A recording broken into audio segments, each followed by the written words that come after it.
Tem alguma história, pode ser uma ou duas, aquela que vem na sua cabeça de alguma dessas pessoas que estavam presas, né? Sim, Que te marcou, que assim, te emocionou mesmo? sim. Vou falar de um caso daqui já, como defensor público, que foi um dos primeiros casos que eu comecei a trabalhar na execução penal. Antes eu trabalhava no criminal, depois fui para a execução. E eu cheguei no presídio aqui, a POG, antigo CEPAG, e tinha um senhor muito velhinho já, quase 70 anos de idade. E ele queria o atendimento do defensor, da defensoria, porque foi preso no DF por um mandado de prisão, que ele não sabia de onde tinha saído, que ele nunca tinha respondido a nenhum processo, nunca tinha sido intimado. Intimada é a comunicação oficial, né, para a pessoa vir ao judiciário e ser réu, responder ao processo. Então, assim, aí ele me falava, eu nunca recebi nenhum papel, doutor, eu não sei porque que eu estou aqui, me tiraram lá da minha família, do DF, meus filhos estão tudo lá, meus netos estão tudo lá, eu não tenho nem contato telefônico, nem nada. Ele tava quanto tempo preso? Tinha uns 3 a 4 meses que ele já estava preso. Aqui. Aqui. Nossa. Ele foi preso lá, logo veio recambiado, né? Trouxeram ele para cá, de lá, porque a condenação era só daqui. E aí eu fui e falei, gente, mas não é possível. E aí ele não tinha contato de telefone de ninguém, porque já era um senhor mais idoso, foi preso, não tinha celular, não guardou número, enfim. O sistema prisional tem muito disso. Algumas vezes o próprio documento que ele tem, ele se perde nesse caminho, principalmente quando vem pessoa de outro estado. Então ele de fato era alguém ali, que a gente fala muito isso, que a defensoria muitas vezes é o último lugar que a pessoa procura socorro, É o né? último fio de esperança, Exatamente, é o último fio de esperança. O verdinho não é de fé verde, é a cor da defensoria, né? E ainda não por outro motivo, por causa desse sinal da esperança. esperançar. Então, assim, eles têm muito isso. E aí eu falei, gente, mas não é possível, eu vou atrás desse processo dele, do júri. E aí abri o processo e falei, olha, se ele nunca foi notificado, então para começar o processo tem nulidade. Aí pedi para o colega que atuava na vara, que tinha começado a atuar naquela vara, para ele pegar o processo e fui a ver. Aí quando eu bati o olho no processo, de fato o que ele falou não era aquilo mesmo, nunca tinha sido notificado nem nada. Tem uma citação que a gente chama por citação por edital, é a citação ficta. Quando a pessoa some, está em um lugar incerto, ele é citado por essa citação ficta. Mas no júri, que é o processos dolosos contra a vida, o que é isso? Homicídio, infanticídio, esses crimes, eles correm numa vara com competência específica, que só trabalha com esses crimes, é aquele que tem os 7 jurados, que julga a pessoa que vai ali a plenário, tem toda a discussão no plenário, é esse tipo de processo dele. E aí ele tinha essa pena, e aí eu fui e falei, vou abrir. Não foi. Bom, o caso é revisão criminal. Revisão criminal é uma ação que a gente faz depois que o processo transita em julgado ao juridiquês aí de novo. Mas o que é isso? Não cabe mais recurso daquela condenação. E aí a saída que você tem é entrar com a revisão criminal, que são os desembargadores do Tribunal de Justiça rever se aquela decisão foi correta ou não. E aí a gente foi para a revisão criminal dele, declarou a nulidade, reconheceu a prescrição, porque era um fato que tinha ocorrido há 30 anos, de uma briga de bar que ele teve, e nessa briga de bar, a outra pessoa que ele brigou veio a óbito, ele na época foi ouvido na delegacia, só na delegacia, não pelo judiciário, e mudou de cidade, foi para o DF e lá construiu a vida inteira dele.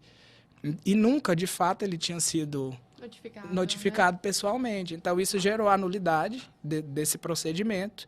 E, no final, a pena estava prescrita, porque o prazo máximo de prescrição no país é 20 anos. A acusação, nesse caso, era o quê? Era homicídio? Homicídio. A pessoa que ele brigou veio a óbito. Na época, tinha sido levado para o hospital, mas ele foi embora, não soube do desfecho, ele veio a óbito e ele foi acusado desse homicídio. Mas aí a delegacia não tinha que entrar em contato com ele naquela época, não esperar 30 anos? Na época, como foi no flagrante, que a gente chama, que é no ato, ele foi levado e foi ouvido no flagrante, só. E depois mudou não se soube mais o paradeiro dele. Na época a pessoa não tinha nem morrido ainda, estava hospitalizada. E depois foi para o Poder Judiciário, porque é assim, tem a primeira fase, né, que a gente chama fase inquisitorial, que é essa fase do inquérito, que é o delegado de polícia que conduz.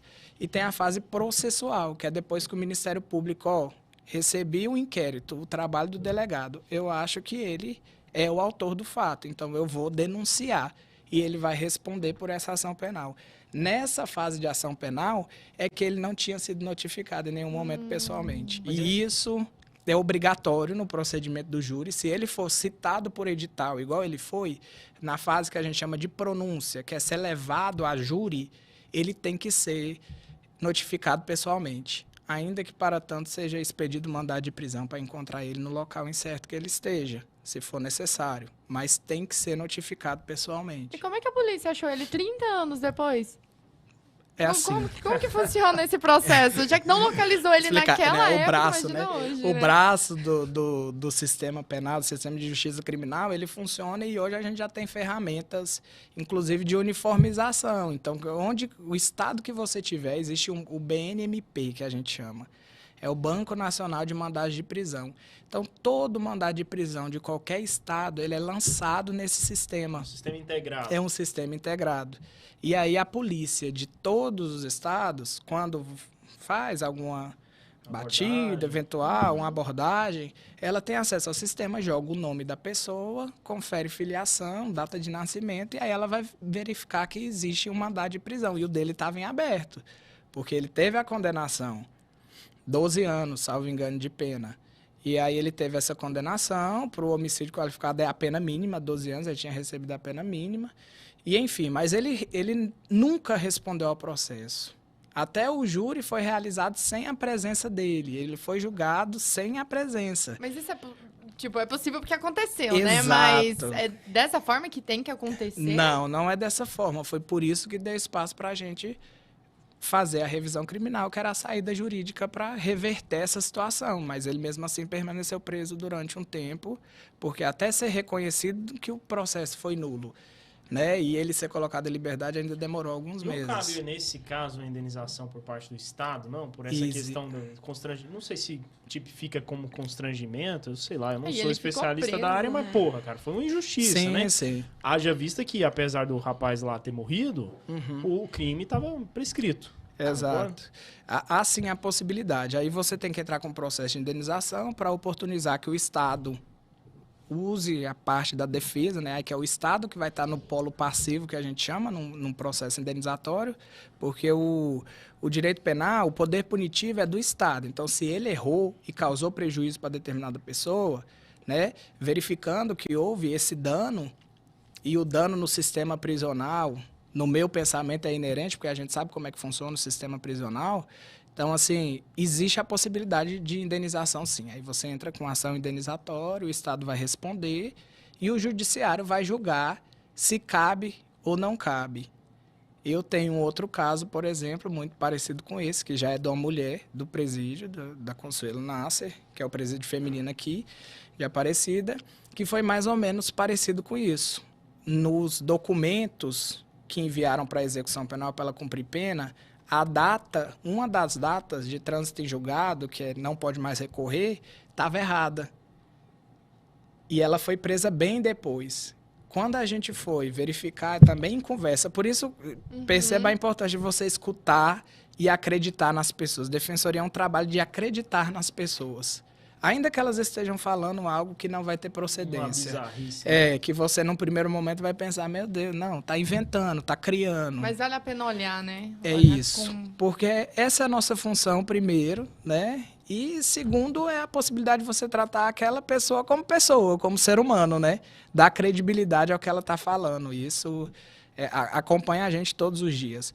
E essa foi a mesma coisa. E foi uma mulher que foi afastada da maternidade de um filho muito pequeno, que não viveu isso por causa dessa prisão prescrita, pena prescrita também, e por erro nas informações dos documentos que encaminharam para a execução penal, que depois a gente foi descobrir. Toda vez que tem um caso, a gente que trabalha na execução, que tem um caso que tem muito tempo, demorou muito tempo para a pessoa iniciar o cumprimento da pena, esse já é um start que aparece na cabeça da gente, porque pode haver a prescrição. Já é um ponto a ser Já observado, é um ponto, né? então, entende? Já liga o alerta.